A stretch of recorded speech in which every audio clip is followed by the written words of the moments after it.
Hi, this is Tom Vander Ark from Getting Smart, and this week we're celebrating teacher appreciation. And to do that, we've got three great teachers with us. Uh, Haley Guglielmi is a special education teacher from Alexandria. Hi, Haley. Hi, how are you? Tell us a little bit about what you do. I am an inclusion specialist for our school division, so I coach teachers at the middle and high school level who work with kids with disabilities, and I spent most of my career in the classroom co-teaching, mostly in math settings.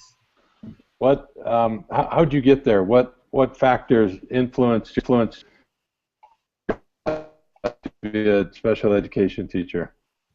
Special education was something that I've been passionate about since I was a little kid. I was in the Best Buddies program when I was in middle school, high school, and in college, and really fell in love with working with kids with disabilities.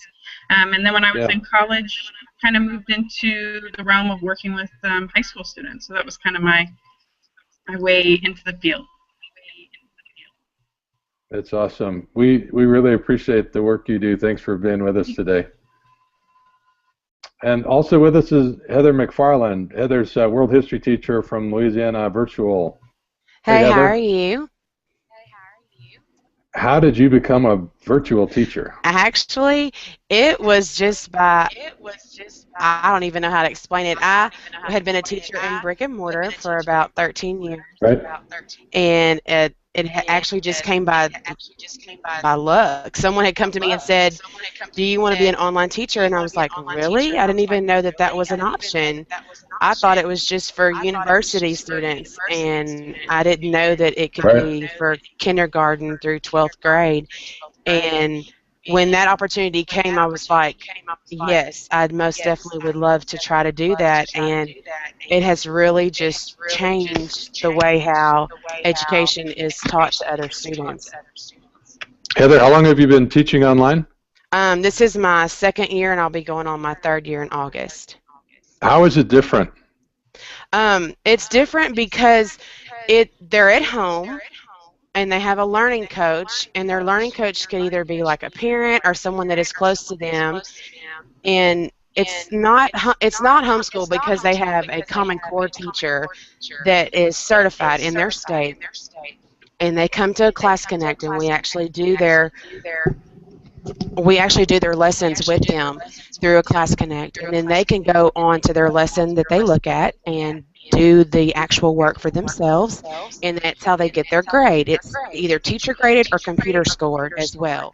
So the teacher can actually go back through their computer score grades and see if they made an 80% or above. If they've not mastered it at 80% or above, we go back through and we put them what's called a small group setting, and we call them back into class, and we have them come into smaller groups, and then we're able to work with them one-on-one to make sure that they master those skills. So it allows for us to see those kids that might actually need some extra help. Right. Heather, what influences led to you becoming a teacher? Actually, when I was in middle school, I had an 8th grade teacher that looked at me in my world geography class, and she was like, "You're going to be an educator." And I was like, "No, ma'am, I'm not going to be an educator." And she's like, "Oh, yes, you are." Yes, you are. I was like, "No, I'm not going to work with kids." And she was like, "Yeah, you are." Well, thanks to Miss Sandifer, I'm an educator, and I've been an educator now. She just knew it before you did. So thanks to her. That's funny. And also with us is Megan Mead. Megan was a math teacher in Los Angeles before she joined the Getting Smart team. Megan, you were also a little bit of an unlikely teacher, right? What was your path to the classroom? Yeah, I was a math nerd from the beginning, and I think when I graduated, I didn't really know what I was going to do with my math degree. And then teaching came through the opportunity of Teach for America. So joined Teach for America right out of undergrad, and don't regret a single minute of it. Teaching math was probably the highlight of my life so far. So let's talk about differentiation. It's an interesting subject.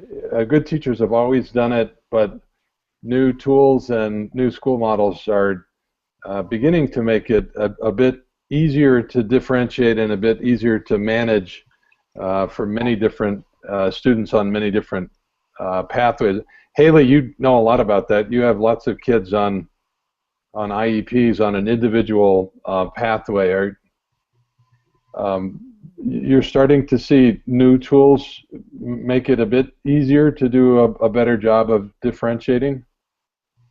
Yeah, I really emphasize group instruction when working in the traditional classroom, and we're finding that the technologies that we have allow us to put kids in different groups where they can have some independent learning, some blended learning, which allows the classroom teacher to get individual time with a small group of teachers. So our high school, we're fortunate we have a one-to-one laptop program, so we're able to access a lot of the online tools and supports through that.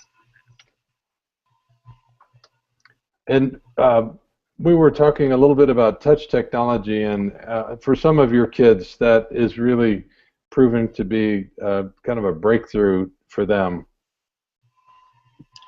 Yeah, we're fortunate in our division. We have a lot of students included in,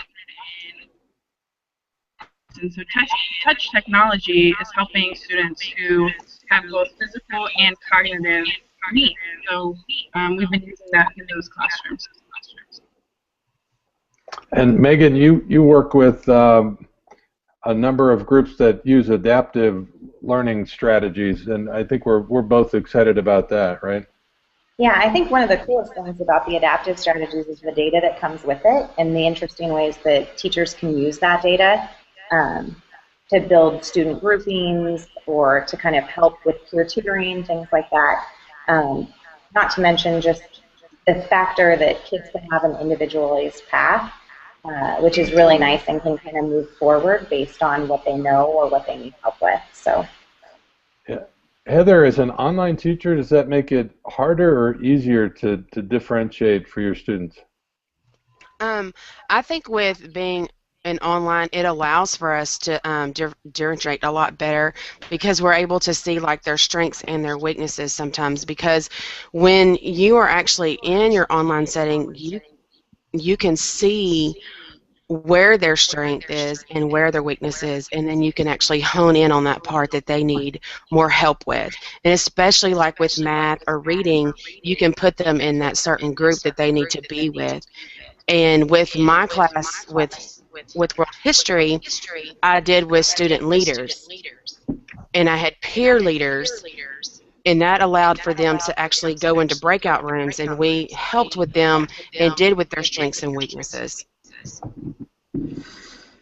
You probably schedule some time with individual students on a regular basis, right? Yes, sir. I mean, one thing that we've heard from some virtual students is that they develop a really powerful, sustained relationship with their teacher, sometimes more so than they experienced in a traditional school. I think a lot of times you become more available because they seem like that they have that one-on-one connection, that they feel free sometimes that they can actually ask for help. Like, because sometimes when you're in the typical school system, sometimes you have a hard time with like raising your hand or asking help or asking for questions. Right. But within Class Connects, we really try to say, you know, if you have questions, you know, raise your hand, which we do have that to be enabled in the room. Right. But there are other forms. They don't have to do it there. They can send us K-mails. They can, you know, call. There are other ways to get, you know, for us to be able to help them. Haley, what can we learn from special ed about differentiation that you think is promising for all kids? I kind of echo some of the thoughts that Heather was saying, and Megan too, that data is so important, especially in the field of special education, where students may not make the gain as obvious on the test from year to year at the end of the school test. So data is really important to be utilizing. And I also think as many instructional modalities that we can introduce either in the online classroom or in the brick and mortar classroom can really benefit students with disabilities by exploring learning in a variety of ways. Speaking of lots of modalities, John Hardison's on. Hey, Hey, John. how you doing? I'm great. You love to introduce lots of modalities into your classroom, don't you? Yes, sir. And I do want to apologize that I'm late, but I have been wrestling with tech issues since 4:30, and I finally just went to my smartphone. So, So you specialize in differentiation and in particular interest-based learning. That's one thing I appreciate about your writing, John, that you really do try to create powerful learning experiences that really leverage student interest, right? I would agree with that on my good days. On my bad days, no, not at all. But I know I'm joining the conversation late. But as far as differentiation, I think yes, again, on my good days, that's the good explanation for it or description. But to me, it's the merging of student voice and student choice with their passions and their talents, and balance off with the content curriculum, what they need, their weaknesses, their skill set, and then I think ultimately it kind of, if creativity is in the picture, then I know you're going to have student engagement, you're going to have student Yeah. collaboration, student ownership, all those things. So on my good days, if I'm doing it right, that's what I see, and to me, that's what it is. It's super interesting to connect what you said and what Megan was talking about earlier of using, spending some time in adaptive learning and having lots of data about individual students and this really cool choice, the cool combination of being really informed about where a kid is and really informed about what they're interested in, and using both of those things to help craft powerful experiences for kids. Absolutely, and I think probably the best data you can get is just that face-to-face data and building that relationship with that kid and learning his or her interests and passions. But And Haley, that's also true in special ed? Absolutely. I think for our students with disabilities, finding what they're passionate about, finding what they feel confident in can really leverage the playing field. And it also allows you to scaffold experiences where they might have more weaknesses so that they can build strengths in those areas. So introducing all kinds of modalities and letting the kids get passionate about learning is our goal. Can you see, can we use something like an IEP in general education? Can we create an individual pathway for every student? Yes. I think, yeah. I think Heather the seems IEP, to think so, right? Yeah, go ahead, yeah. Haley. I think the IEP is a tool that gives you a lot of data about a student and their disability. But I think in our school division, we have individualized academic plans for all students, and we really strive to build an individualized education for all kids. And student choice in the classroom is one of our kind of go-to strategies when working with this. Yep. And Heather, you agree with that? Yes, I do, because it's very important with education is that each student has their own individualized learning plan, and that's what it's important about, is that each student is their own individualized person. And that's what we really stress to the student, is that this is about you as the student and what you get out of it. And so that's why it's important that you teach them that they are learning about their individualized learning plan, that they have their own ILP. They're not necessarily just having their own IEP, but they're learning on their own individualized plan as well. Yeah, I think John is coming in and out. John does a super job of student voice and choice and doing active differentiation. What are you doing this week to create voice and choice, John? Well, I'm trying to survive right now. I'm getting pretty tired. But, I apologize for being interrupted there. My son was actually calling me. But nonetheless, I wanted to say that, getting the student voice in there through some Google Forms and just some face-to-face relationships and learning that, hey, this student plays the guitar, or this student right here really wants to make movies, or whatever it may be. To me, I think that's the the most important part, because that's the hook. And I feel like I'm blessed to be teaching language arts at the high school level, because once I learn that student interest or talent, then to me, I've got that hook in them all year long. And whether we're looking at dark romanticism or transcendentalism literature, I can say, hey, how would that look if you wrote a song and you incorporated your guitar into this, and here's the skills I need. And to me, it's very simple, as long as I can just get them to let me know. At the beginning of this year, what we did is just had a simple Google form with a lot of prompts, and we really tried to get to know them personally. They submitted that Google form. We looked at the data. I went home and studied it as much as I could and try to really get some insight into each student, what their weaknesses were and their strengths, and then again, their talents. And the rest is a little bit simpler after that. Yeah, that's an awesome description, John. It's so, you know, it feels like this is really the most interesting opportunity of our time, combining interest-based learning and standards-based learning, acknowledging that there's some stuff kids need to know and be able to do, but really digging to find experiences that motivate and engage students, by virtue of which they learn those skills that they really need to be successful in life. That's why it's been so fun to watch your work, John. Well, thank you. And if I could just add real quickly, I think my colleague and I came up with this a couple of years ago, but we started doing project-based learning contracts, which I know I wrote about on the blog spot. But that was one of the best things, was to give them an actual contract that stipulated all that we needed for the course and the skills that they needed to master, and then they could go in any direction possible. And sometimes they went in directions that I had no clue about, but then I became the student and they taught me, and so it was a good partnership, and that's really cool. That's cool. Heather, you use similar tools, right? Yes, we do. We even use tools even in the online classroom. We use from videos to using Google Docs to use our data. We use the blog system. We even play games. We can go in from our Class Connects and they play games, and I give them a time limit. They come in. They even do from word puzzles to word searches, from using our terms and technology. They can all use straight from the computer. They use it all right in there. We use that on a day-to-day basis. Even with the Google Doc forms, they fill them in. They can go in, they click on the form, they fill in the words, and then we can go and use the data and see what data that we actually need to go back through and check to see which students actually understand, for checking for understanding. And we do that on a day-to-day basis. And Haley, you're able to do some of that, of combining